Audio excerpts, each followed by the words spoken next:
Si on liste les défis dans les 2-3 mois qui viennent, c'est quoi votre plus grand défi dans les 2-3 mois qui viennent?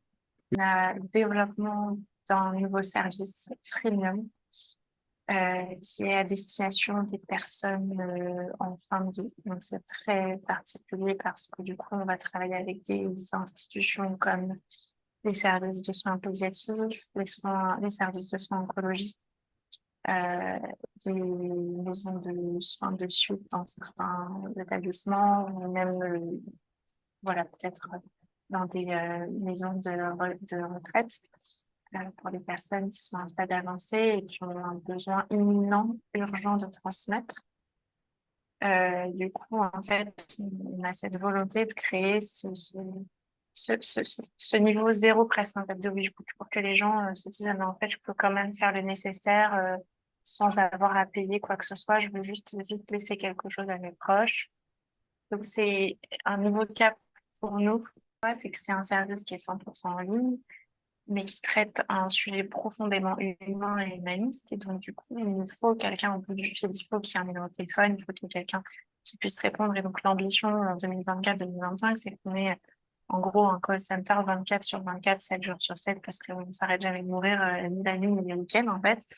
Donc, il faut qu'on ait un service vraiment qui puisse accompagner les gens, les familles dans le deuil. Donc, c'est quand même dans un moment qui est tellement marquant dans ta vie que si ça t'a aidé, tu vas être convaincu que ce service, tu dois toi aussi le prendre et puis pour soulager tes proches et les générations d'après, etc. Parce que quand toi-même t'es confronté à ce genre de choses, qui est l'organisation en urgence des obsèques de quelqu'un que t'as perdu, tu veux pas faire vivre ça à tes propres proches.